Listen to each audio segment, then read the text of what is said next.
Ladies and gentlemen, please take your seats. You know, really, there's no right or wrong way to process trauma. And if you're within the sound of my voice, that must mean you are in the seats with once more. As always, my name is Dave Voigt, and I'm the host of this podcast, where we sit down with a wide-ranging variety of entertainment industry professionals. We pick their brain about current projects, state of the industry, how they got started, and so very much more, in a light and in a conversational fashion. And you know, if you like how we do things around here, I'm going to go out on a limb and assume that you do, because let's face it, you're listening right now. You can subscribe. Hit that subscribe button to the podcast. Give us a like. Give us the old 5-star rating on your podcast provider of choice. We're pretty much everywhere, like Apple, Amazon, Spotify, Google, and plus we archive every single one of our episodes over at our In the Seats YouTube channel. So if you can give us a like and subscribe there as well, we would absolutely appreciate it. Also, don't hesitate to check us out on social media. We're on the Facebook, we're on the Twitter, we're on the Instagram, we're on the TikTok, and we're on the Letterboxd for all sorts of fun updates. And finally, and I do dare say most importantly, please pay us a visit over at In the Seats, intheseats.ca, for all the latest and greatest from the world of film, television, basically the moving image at large. Because, you know, if we love to watch it and write about it and talk about it, we love it when you come by and read about it and listen about it. So please, pay us a visit. On this episode, we got a real interesting one. It is a film coming out in theaters today in limited run in select places all over the country, and it's touring about a little bit. It is called Tenzin, and it's going to be kicking off its first of 2 nights here at the Revue here in downtown Toronto, and it's the struggle of a young man who struggles to come to terms with the loss of his brother, who ends up self-immolating as a form of nonviolent protest of the treatment of the Tibetans living under current Chinese occupation. It's a powerful and really kind of very self-reflective film as well. And it makes a statement on just sort of how these actions, you know, have generational impact. And we had the unique pleasure of sitting down with the directors Michael LeBlanc and Joshua Reichmann, who also helped develop the script with its co-stars. And just we asked about sort of the development of the project, the importance of being as representative as possible, and sort of giving a very as honest as possible, you know, depiction of sort of the emotions of the community and what it means to be Tibetan and living under these circumstances, and sort of creating awareness around this topic, which I think this film absolutely does. And then, like I said, if you are in Toronto, the directors will be to screen tonight in the Revue, at the Revue. So I do recommend you go check that out. But check it out wherever you can, because again, like I said, it's playing in select theaters across country, touring over the next couple of weeks, and undoubtedly coming to VOD sooner rather than later. But before you get a chance to check out Tenzin, please enjoy our talk with Michael and Joshua, because between you and me, it's a pretty good one. First off, to kick it off, I mean, Josh, Michael, I mean, just thank you so much for the time today, guys. I really appreciate it. Thank you. Thanks for Thank having me. you. Now, I guess Yeah. my first question is, like, walk me through sort of the origin of you guys wanting to tell this story, because I mean, obviously, it's a very distinct story. Like, walk me through the early days of, you know, this becoming a feature. Want me to start, Mike? Or Yeah, you go. yeah. Well, we Mike and I had known each other through the music world and a little bit through film. Mike already doing film, and me aspiring to do film, and we had talked about how we could collaborate as creatives and do that. And there was a few themes, a few stories, and one of them that had popped up was this real life event or occurrences, there was this crime and violence in the Tibetan community. And for me, it was an initially interesting juxtaposition against the idea of spiritual, transcendent, passivity and all that, the Dalai Lama's message that we are all kind of fed about Tibetan culture. So that was like this thematic, interesting thing. And then there was a story, maybe a narrative story in there. Mike and I agreed that would be a film we'd want to both work on. And then we dove into researching, learning, and then we just talked about this. It's been like 12 years. So a lot of stuff. Yeah. No, I mean, I guess my next question is, because obviously, in many ways, like, your stars are the writers of the film. how do you kind of engender that trust for like basically two white guys telling a Tibetan story? Good Um, question. that's a good question. When we started and we decided we wanted to do this, we sort of made a mandate for ourselves. We talked about a mandate and we made it really, really clear what we wanted to do, which was Josh ended up writing it and we edited it a little bit. And we used this mandate when we were trying to find producers that would believe in us to make sure that these two white guys, aren't the type of white guys that would do wrong in telling the story, Right. and how much we actually really cared about the story. And we went into the Tibetan community with that in mind, very clear. Josh wrote it like 13 years ago, and I pulled it up again 3 or 4 months ago when we were talking about writing our director's statement, and we used it in that director's statement. So it stayed true to where we were then in going into it, which is telling their helping them tell their story. It's not our story. Right. We're just the vessel in which to tell this story. And we have the technical means to tell the story, but we really truly wanted it to be their story. So from the get-go, we would have table reads of you have to start somewhere. So Josh wrote the initial script, and then I came on and helped him develop it to become the script that we then had the table read, but then they took it from there. And I would say like maybe like 20% of the film that we originally wrote, and rightfully so, which made it a difficult film to actually put together because it wasn't like structured perfectly or whatnot. It was just like written by so many of us, and then we tried Hmm. to make it's taken a long time for us to put this film together for that reason, because we continuously had their aid in writing throughout the entire process till even like 3 weeks ago.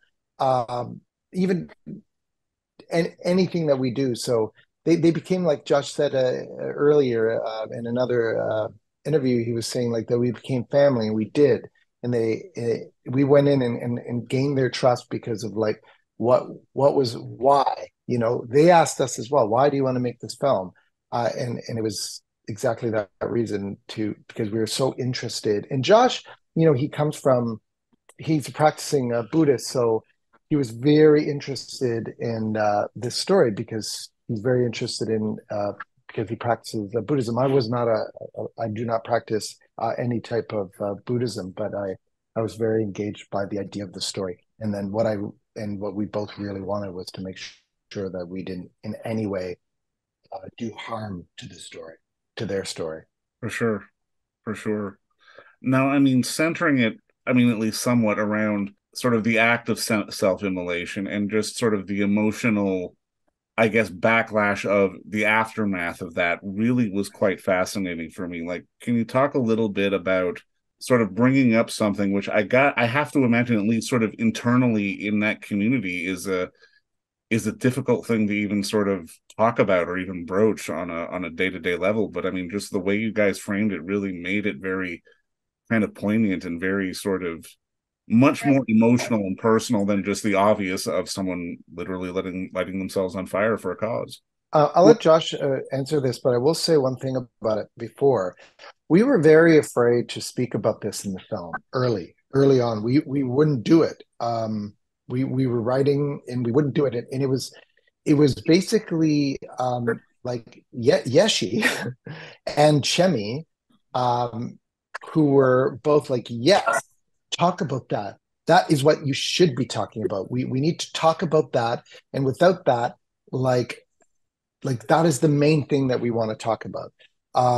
So, and then we found a way to talk about it that in our, well, just in a filmmaking way to try to like connect it all to like the main purpose of the film, Mm, for it to be the main purpose. Almost the inciting incident sort of becomes not that, but the talking about it right. is in a way is the inciting incident of it. It's a very subtle inciting incident, but it is what it is.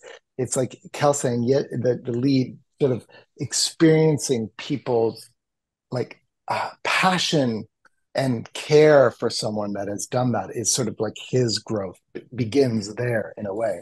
So Mm. Josh, anyway, can you can you go on a little bit more about the question itself?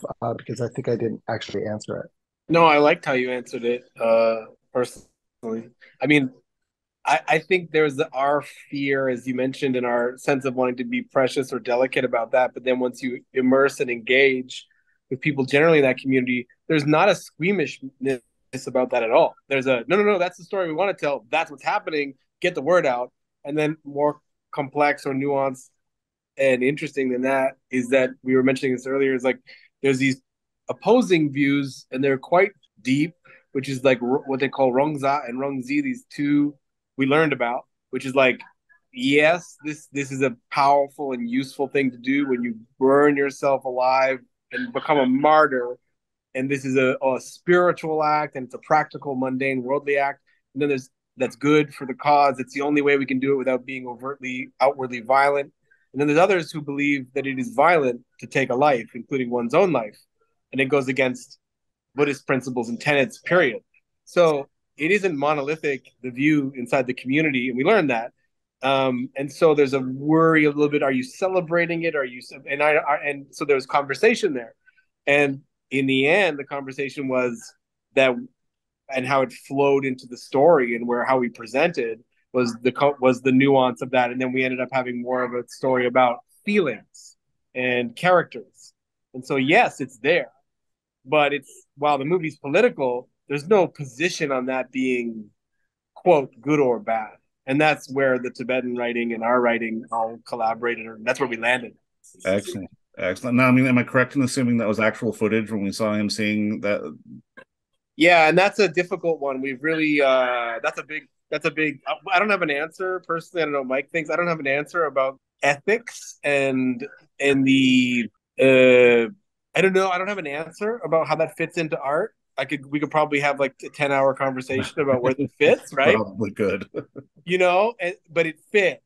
And then we went, and the community went with it, and we went with it, and it lives in our film. So I just know that it's powerful, and we could talk about it for sure. Now I'm curious, from both your perspectives, how important was it to have a film that didn't have that was filled with non-actors or people with very little acting experience? Because it really felt to me in watching the piece that if you had had actors who had maybe a little bit too much experience or a little bit too much polish, it wouldn't have played the same way. How important was it for you guys to try to keep this as very sort of naturalistic as possible? I mean, we did look at the idea of casting Tibetans early on. I don't know.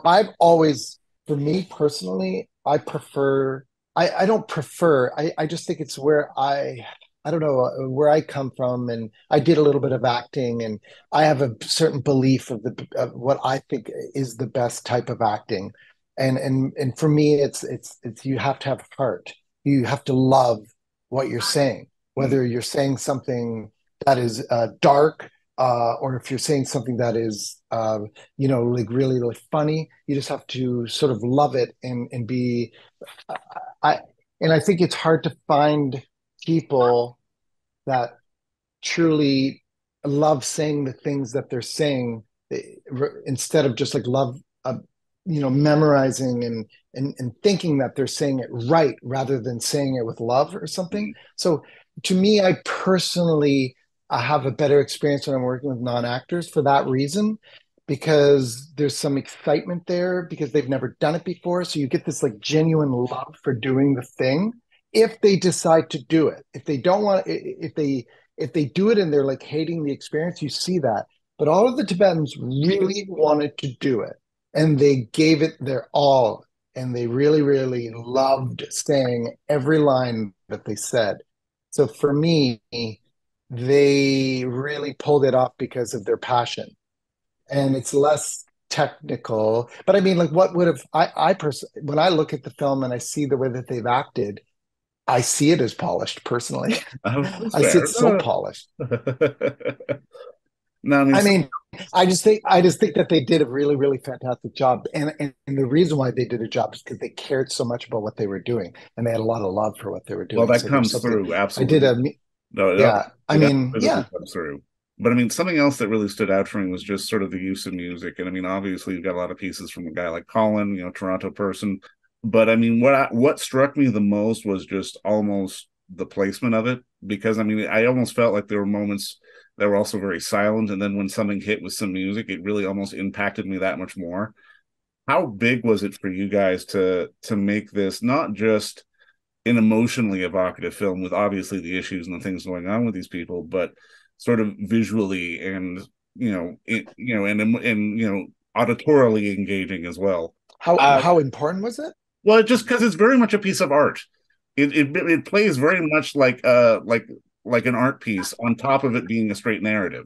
You go, Mike, Josh. this What were is you going to very say? much no, but this is interesting because it's very much Mike's domain in some ways, because the jigsaw puzzle of using sound sparingly in empty ways, Mike really, I'll speak about what I learned from Mike, which is his love of Tarkovsky and some other filmmakers and some other styles of filmmaking, Yeah. where you have this hollowed out absence and then you're left with, the frame, or you're left with an emotion registering on a human or whatever it is, and then sound can become another character. Mike was really like educating for me. It's not that I hadn't experienced those things, but him really dedicating to that being one of our the maybe tool for a small film and for this film, for this kind of film. And we went through a lot. I made a whole score for the film because I'm a musician. Mike made a whole bunch of songs for the film. Almost none of what I made it in. Those I thought it was interesting.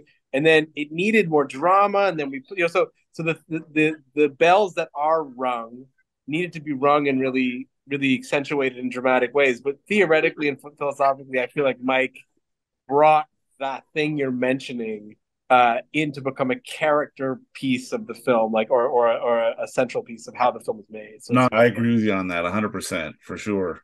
Now, I mean, for you guys, obviously, as this is getting out more and more into the universe, like, what is the hope that you want audiences to pull away from this? Because I mean, again, as much when I watched it, like I was struck by sort of the boots on the ground nature and really giving it a face, as opposed to being sort of a line issue on news or something that I would read about on CNN, or like a 30-second clip here or a 30-second clip there.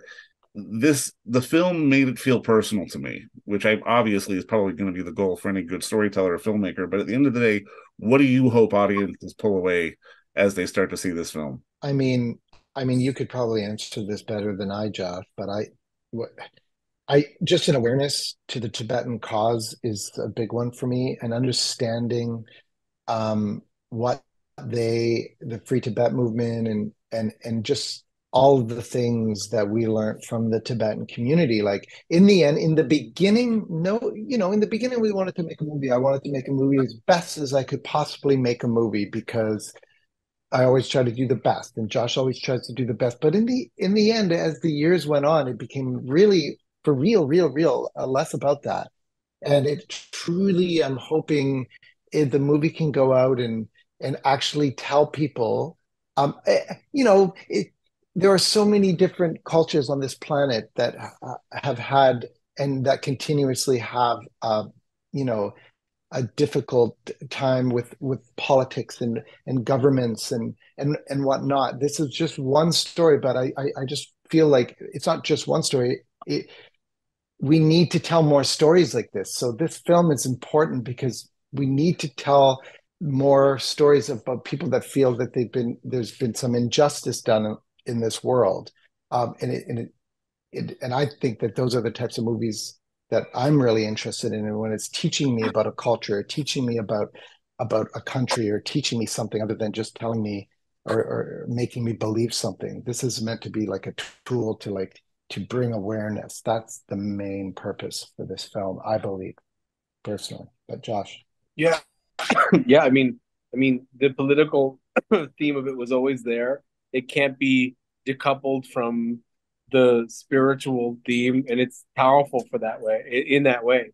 And maybe the spiritual launch point was what was important to me more so. But in working, the spirituality is actually the communing with the community and learning and going in. And then the story in there is that there's a striving and struggling for light to be shone on the very specific, very real, very current, ongoing suffering, injustice, and genocide in Tibet. So you can't just bypass that. It has to be there. So it's in the film along with other things, and there's no way around it, and it's unabashedly political. And we learned that through making it, that this would be, you can't be too subtle with something that you don't need to be subtle. You just need Yeah.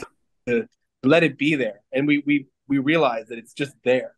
And so if people come away with a very real, not relativistic point of view, that there is actually an ongoing genocide, cultural and otherwise, of Tibetans, by the Chinese government, that this is the thing. Like I'm not going to be able to go to China as a result of making this movie. It's not just a this is not an artifact of us wanting to make a cool indie movie. There's real consequences. So it's important. I don't know. I'm just blabbing now, but yeah. No, but I mean, you're right, man. I mean, there is an emotional engagement to this film that really made me see and understand community, which, especially when it comes down to this issue, as an outsider, as somebody on the outside looking in, I never really knew or understood or had a sense of. But I think this film really gives that to audiences. And I mean, I think you guys have done a hell of a job. But I mean, honestly, good luck with the screenings coming up. And I mean, again, congrats on the film, guys. You've done a hell of a piece of work. Thank you. Appreciate all Thank your you so time. much. And don't forget to visit our friends over at Bay Street Video for all your DVD, Blu-ray rental, or purchasing needs this summer, as they are still open for curbside and some mailing delivery as well. Over at 1172 Bay Street, Toronto, Ontario, Canada, you can give them a call at 416-964-9088. That's 416-964-9088. Or send them an email at baystreetvideoto@gmail.com for any of your DVD and Blu-ray needs.